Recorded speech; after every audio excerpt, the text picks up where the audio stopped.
वाजिब एहतराम मोमिनीन कराम, आज 25 रजब अल मुरज्जब का दिन हमारे सातवें इमाम इमाम मूसा काज़िम अलैहिस्सलातु वस्सलाम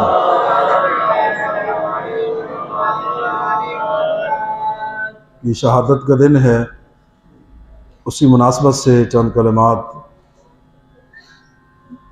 जुमे के खुतबा में भी जैसे मौला की सीरत के हवाले से गुफ्तगू हुई, ज़्यादा देर जहमत समात नहीं, एक दो फरमान सातवें इमाम के और थोड़ा ज़िक्र मसाइब, ताकि आज की फ़हरिस्त में अज़ादारों में हमारा नाम भी शामिल हो जाए।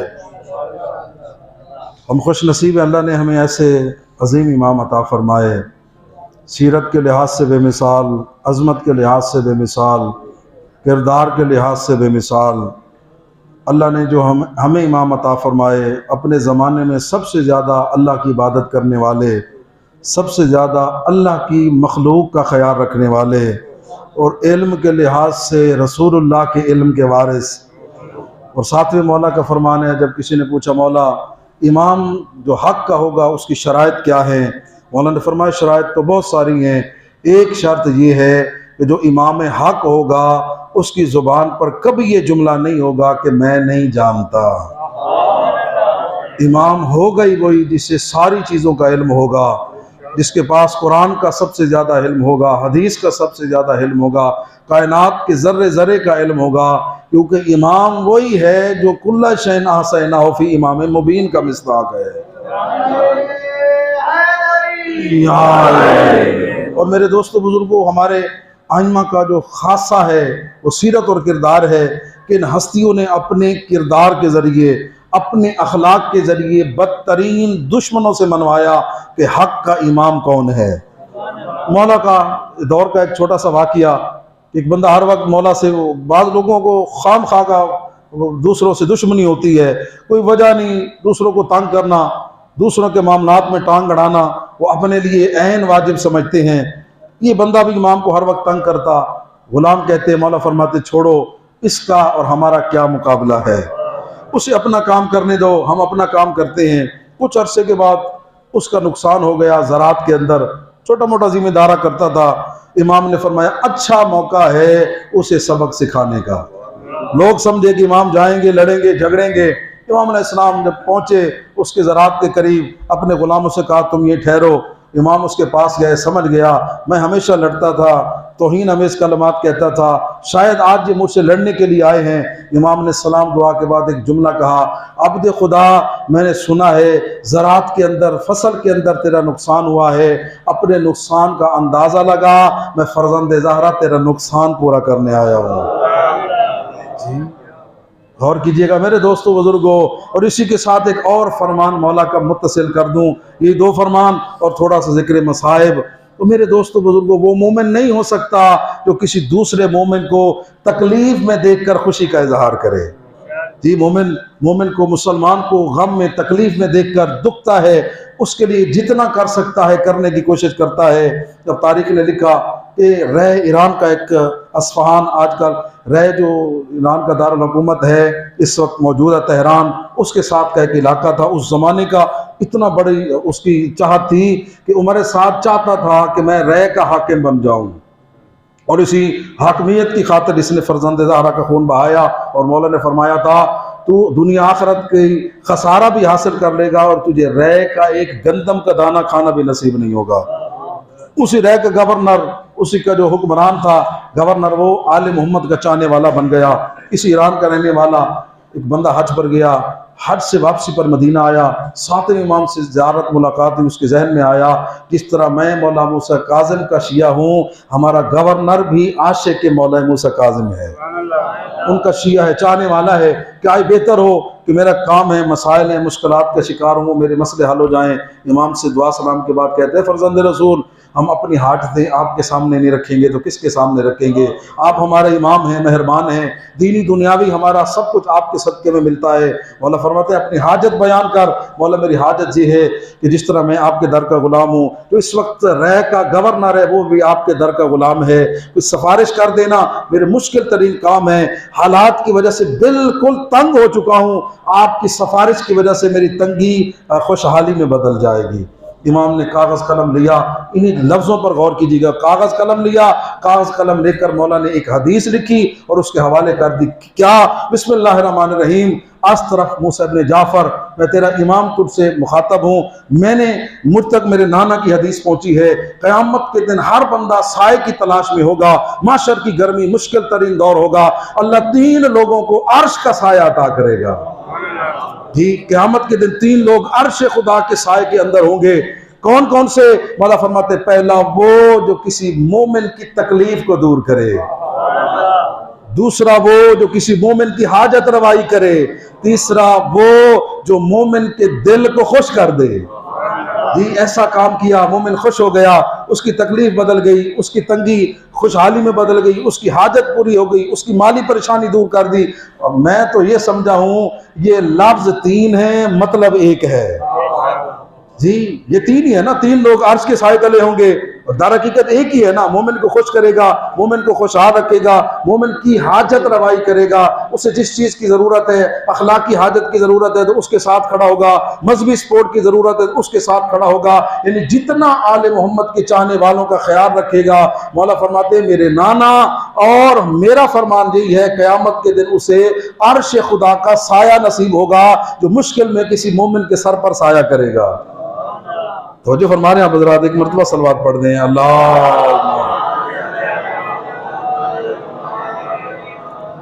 वस्सलाम। बस खत खत्म हो गया। कितनी मुख्तसर तहरीर। किसको? जो इलाके का गवर्नर है, इसने खत लिया, सीने से लगाया, अपने मुल्क वापस आ गया। जब अपने वतन पहुंचा, दूसरे दिन उस गवर्नर से मिलने गया। जब मुलाकात का वक्त आया, जब गवर्नर के पास पहुंचा तो उसने उससे पूछा, क्यों आए हो, क्या काम है? तो उस वक्त वो कहता है कि मैं अपने मौला का खत तेरे लिए लेकर आया हूँ। आशिक़ आले मोहम्मद था, क्या ख्याल है आज किसी के पास मौला की तहरीर हो, वो हमें मिल जाए। अकीदत है ना, हम सीने से लगाएंगे, चूमेंगे। ज़े नसीब इमाम के लफ्ज़ देखना हमें नसीब हो गया, चूमा, सीने से लगाया, तहरीर को पढ़ा कि मेरे नाना का फरमान है, अर्श का साया उसे नसीब होगा जो मोमिन की हाजत पूरी करेगा, जो मोमिन की तकलीफ को दूर करेगा, जो मोमिन के दिल में खुशी दाखिल करेगा। समझ गया ये बंदा कोई हाजत लेकर आया है, मेरे मौला ने हदीस के जरिए मुझे समझा दिया है। खत को चूमा रखा और कहा, अब्दे खुदा तेरी जो भी हाजत है, मेरे पास जो कुछ है वो मैं तुझे देने के लिए तैयार हूँ। तुझे मैं तो मफहूम ये अर्ज कर सकता हूँ, अगर मौला चाहते हैं कि तू गवर्नर बन जाए, आज के बाद तू गवर्नर होगा, मैं हुक्म इमाम की खातिर कुर्सी छोड़ने के लिए तैयार हूँ। उन्होंने कहा नहीं नहीं, कुर्सी नहीं छुड़वानी, मेरे कुछ मुश्किलात हैं, तू इस वक्त सारी ताकत तेरे पास है, तू एक सिफारिश करेगा, मेरे बिगड़े काम समझ जाएंगे। जो तुझसे पहले हाकिम था ना, उसे पता था मैं हुक्मदार आले मोहम्मद हूँ, उसने जानबूझ पर मुझ पर पाबंदियां लगाई थी, मेरे कारोबार को तंग किया था, मेरी रोजी को वसाइल को तंग किया था। तू इतना एहसान कर दे, उन्हीं तंगियों को दूर कर दे, मैं आले मोहम्मद का हुक्मदार हूँ, तेरे हक में दुआए खैर करूंगा। और उसने कहा कि यार तूने पूछा क्यों नहीं, तूने मुझसे पूछा नहीं कि हाजत क्या है, तूने एक जुमला कहा, तेरा जो काम है मैं करने के लिए तैयार हूँ। उसने कहा ऐसे गवर्नर नहीं बन गया, समझदार इंसान हूँ, तू आम बंदा नहीं, तेरे ईमान की गारंटी मेरे मौला मूसा काज़िम ने दी है। अल्लाह अकबर। और मेरे दोस्तों बुजुर्गों, कितना खुश नसीब है वो बंदा जिसकी ईमान की गारंटी वक्त का इमाम देता हुआ नजर आए। ऐसा किरदार बनाए ना, हमारे वक्त का इमाम भी हमारे ईमान से मुतमइन नजर आए, हमारे ईमान पर खुशी का इजहार करता नजर आए। हाँ, इसके लिए थोड़ी सी मेहनत करनी पड़ेगी, इसके लिए थोड़ा सा अपने आप को गुनाहों से बचाना होगा, इसके आले मोहम्मद के करीब होना होगा। तो जो फरमा रहे हैं ना आप हज़रात, हाँ, जो तेरी हाजतें बयान कर, इसने बयान कर दी, तकलीफें दूर हो गई। फिर उसने कहा ये खत एक दफा का नहीं था, सारी जिंदगी में तेरा गुलाम बन गया, जब भी तुझे मसला हो, जितना असा इख्तदार के अंदर मैं हूं, जो हाजत लेकर आएगा मैं खुश नसीब हूं। मेरे सातवें इमाम ने मुझे इस काबिल समझा है। जी, मौला ने इस काबिल समझा है कि मौला ने मेरे ज़िम्मे कोई काम लगाया है, सारी जिंदगी तुझे कोई काम हो, मेरा घर हाजिर है, मेरा माल हाजिर है, मेरे सब कुछ तेरे लिए हाजिर है, क्यों तू भी उसी दर का गुलाम है जिस दर का मैं गुलाम हूँ। और मेरे दोस्तों, मोमिनों का एहतराम करें, आपस में मोहब्बत रखें, आपस में एक दूसरे के हम मुखलिस हो जाएं, यकीन करें हमारे आधे से ज्यादा मसले खुद ब खुद हल हो जाएंगे। मुझे पता है किसी मोमिन को तकलीफ है, मैं जितना कर सकता हूँ उसको दूर करूँ, मैं उसकी तकलीफ को दूर करूंगा। साथ ही मौला फरमाते हैं अल्लाह क़यामत के दिन तुझे अर्श खुदा का साया अता करेगा। कि कोई मोमिन दुखी है, कोई मोमिन तन्हा है, मुश्किलों का शिकार है, मैं कुर्बतन इल्लल्लाह मिलने चला गया, मेरे बैठने से उसकी दिल जोई होगी, कोई मुसीबत ज़दा है, खाली दिलासा होगा, उसके चेहरे पर मुस्कुराहट आ जाएगी। मौला मूसा काज़िम फरमाते हैं दुनिया में किसी मोमिन के चेहरे पर मुस्कुराहट लाओगे, अल्लाह क़यामत के दिन तुम्हें अर्श का साया अता करेगा। अच्छा, बात हो गई, काम हो गया। अगले दिन और इसने कहा जब मौला से जाना और उसे कहना मौला आप तो राजी हैं गुलाम पर, जो आपने कहा था गुलाम ने कर दिया। इत्तफाक कर अगले साल फिर हज की सादत मिल गई, हज पर गया, मक्का से फिर मदीना गया। मौला मूसा काज़िम अलैहिस्सलाम की खिदमत में सलाम दुआ के बाद ये अल्फाज इन पर गौर फरमाइएगा, मौला उसने मेरा काम कर दिया था, आपके फरमान को चूमा था। मौला ने फरमाया अल्हम्दुलिल्लाह हम जानते हैं, कुछ और भी कहा था। हाँ मौला आपका गुलाम कह रहा था, जो गवर्नर है रह का कह रहा था मौला से कहना अब तो गुलाम पर राजी हैं। सुभान अल्लाह। मौला फरमाते हैं न सिर्फ मैं राजी हूँ, मेरा नाना मुस्तफ़ा राजी है। अल्लाहु अकबर। मेरे दादा अली मुर्तजा राजी है, मेरी जद्दा फातिमा ज़हरा राजी है, हम आले मोहम्मद उससे राजी हैं जो हमारे चाहने वालों का ख्याल रखता है। मेरे दोस्तों बुजुर्गों, आले मोहम्मद को राजी करना है ना, उनके मुहिब्बों का ख्याल रखें, खुदा भी आपसे राजी होगा, ये हस्ती भी आपसे राजी होंगी। बस अज़ादारो इस इमाम का, इसकी औलाद का कोई मुकद्दर अजीब है। 18 बेटे 19 बेटियां, किसी औलाद की कब्र मदीना के अंदर नहीं है। अजरकुम अल्लाह। इमाम के बेटे भी जंगलों में, और इमाम की बेटी बीबी मासूमा कौम ये इमाम मूसा काज़िम की बेटी है। भाई और बाप की मोहब्बत की खातिर मुश्किल तरीन सफर किए, ना बाबा मिला ना भाई मिला। कौम के अंदर बीबी रसूल ज़ादी मेहमान हो गई। अज़ादारो अल्लाह आपके आंसुओं को कबूल फरमाए। सोचा करता था, एक आलिम की ज़बानी सुना, कितना मुश्किल दौर होगा। आज कोई बड़ी शख्सियत कैद हो ना, कोई महबूब हस्ती, लोग सड़कों पर निकलते हैं, एहतजाज करते हैं। जालिम दौर था, एहतजाज की इजाज़त नहीं थी, मुश्किल तरीन दौर थे, लेकिन कोशिश की है। एक चाहने वाले ने क्या कोशिश की है, बड़ा मसाइब का जुमला अज़ादारो। अबुल अता उस दौर का सबसे बड़ा शायर था। वो एक दिन हारून को शाम के वक्त खबर मिली, ये शाम के वक्त महफिलें सजाता था, बादशाहों के शौक होते हैं। गुलामों ने बताया जो बड़ा शायर है ना वो इस वक्त बगदाद के अंदर मौजूद है। उसने कहा जाओ उसको बुला कर लाओ, आज उससे शेर सुनेंगे। पता किया, गुलामों ने, नौकरों ने, सिपाहियों ने बताया बगदाद की फलां होटल, आज के दौर में होटल, उस दौर में सराय में ठहरा हुआ है। बादशाह का हुक्म पहुंचा, अबुल अता बहुत बड़ा जो शायर था, मुहिब आले मोहम्मद था, पहुंच गया और उसने कहा हमें कलाम सुनाओ। कलाम सुनाता रहा और कहा अपनी वो सबसे मशहूर कलाम है वो सुनाओ। अबुल अता कहते अगर वो कलाम तुझे सुनाऊं मुझे क्या देगा? बादशाह है ना। उसने कहा जो मांगेगा दूंगा। उसने कहा बादशाह सलामत, पक्का वादा, जो मांगूंगा दोगे? उसने वो कलाम सुनाया। कलाम सुनकर अजान होने वाली एक जुमला कहता हूँ, सारे चले गए। बादशाह कहता है अबुल अता मांग। एक जुमला कहता है देना चाहते हो ना, जागीर नहीं मांगता, मेरे मौला मूसा काज़िम को छोड़ दो।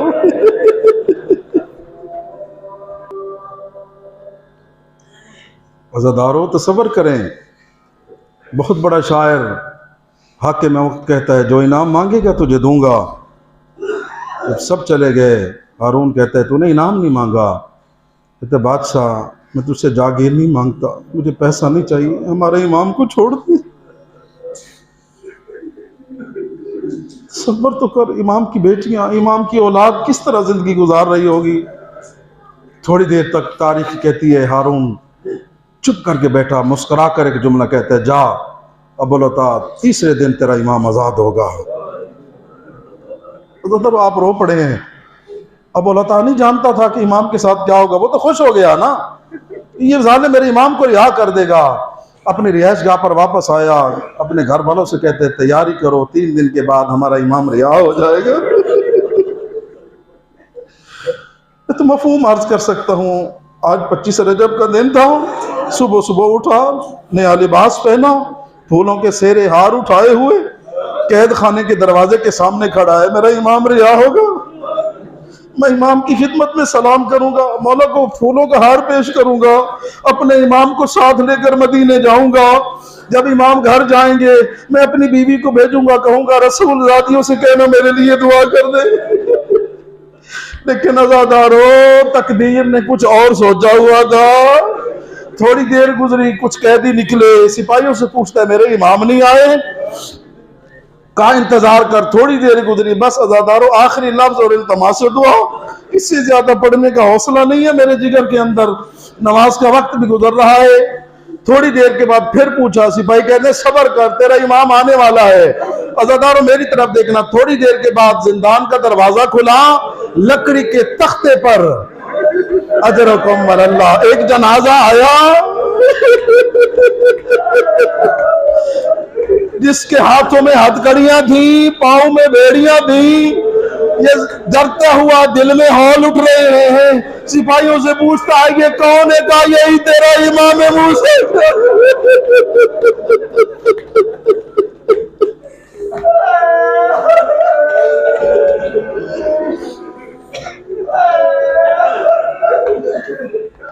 अज़ादारों कौन सा दुख पड़ूं आपके सामने।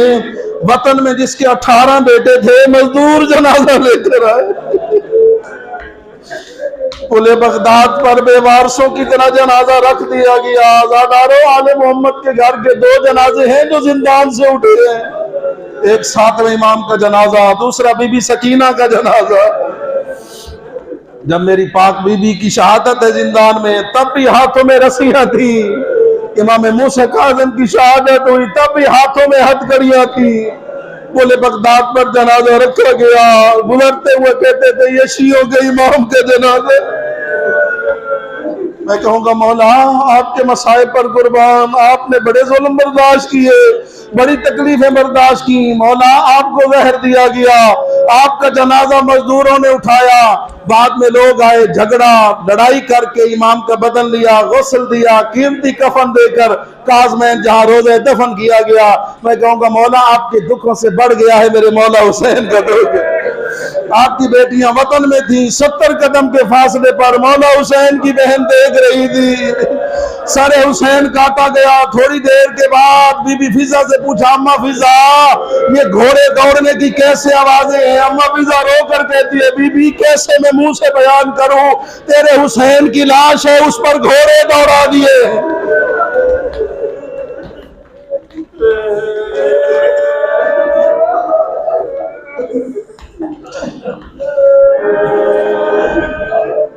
बस यही मंजर मेरी आकाज़ादी बीबी ज़हरा आई करबला के मैदान में।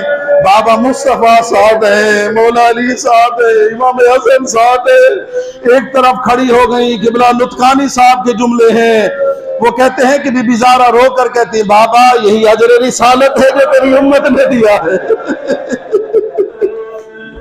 बाबा देख मेरे हुसैन की लाश में घोड़े दौड़ रहे।